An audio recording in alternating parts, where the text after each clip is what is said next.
তাহলে আজানটাকে দিব ইনশাআল্লাহ। তাহলে কি আজানের ধ্বনি আমাদের কাছে কি ভালো লাগে না খারাপ লাগে? কে ওই শুনানো মুরে আজানের ধ্বনি মর্মে মর্মে সেই সুর ভাজিল কি সমধুর, আকুল হইল প্রাণ নাছিল দমনি, কি যে মধুর আজানের সমুদ্র ধ্বনি। কথা বলেন ঠিক কিনা বলেন? আজান কাহারো বিরক্তির কারণ হতে পারে না। আজান যদি কাহারো বিরক্তির কারণ হয়, বাংলাদেশে থাকার অধিকার তার না।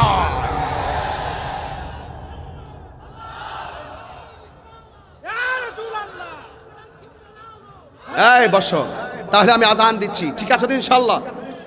আল্লাহু আকবার, আল্লাহু আকবার,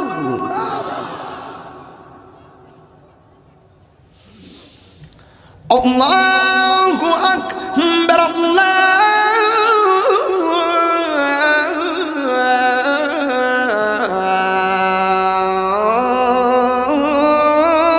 আল্লাহু আকবার।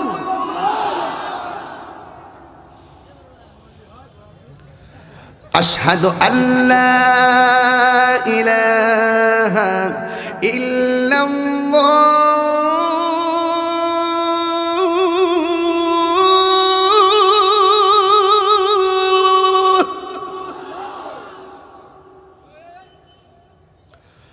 আশহাদু আল্লা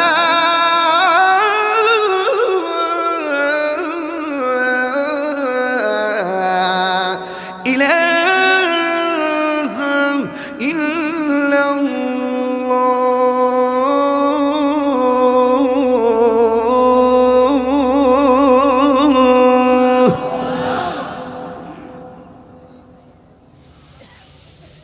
আশহাদু আন্না মুহাম্মাদান রাসূলুল্লাহ,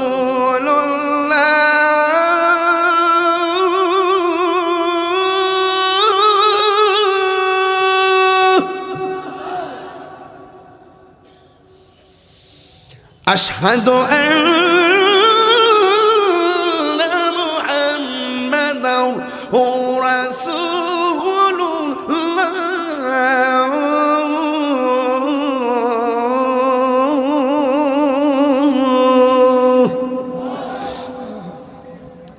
আপনারা মাগরিবের পর থেকে এই পর্যন্ত বসে আছেন, যে আওয়াজটা এখনো করেন নাই এই আওয়াজটা এখন করবেন। আমি আপনাদের সকলকে প্রথম ওয়াজে বলছিলাম ওমা খলাকতুল জিন্না ওয়াল ইনসা, আমি বিনা কারণে একটা কথা বলি না, আমার প্রত্যেকটা কথা লাস্ট সলিউশন ফিনিশিং আছে। একটা বলছেন যে আল্লাহ মানুষকে বানাইছে ইবাদত করার জন্য, আমি আপনাকে নামাজের জন্য কল করতেছি, আপনি আমার মনিবকে একটা ডাক দিবেন, এমন জোরে ডাক দিবেন যে আওয়াজটা এই মাহফিল আজকে আর হয় নাই। রাজি আছেন সবাই? আমরা কাকে ডাক দিব? হাইয়া আলাস সালাহ,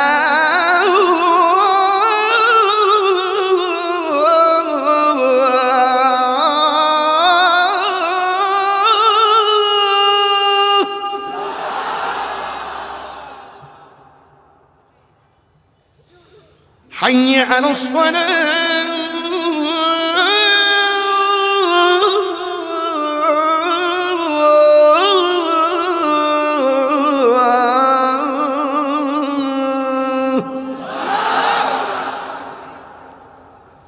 একজনের প্রশ্ন করছিল যে আপনি কি খুশি?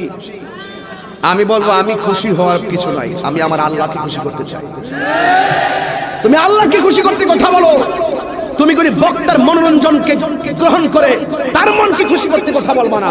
আমরা যাই শুনবো তাহিরের চেহারা নয়, তাহিরের মুখ দিয়ে যা বলবে এই কথা যদি কোরআন সুন্নাহ সম্মত হয়, তুমি আল্লাহকে রাজি করতে খুশি করতে গিয়ে ওই কথা মানতেই হবে, মানতেই হবে, মানতেই হবে। কথা বলেন ঠিক?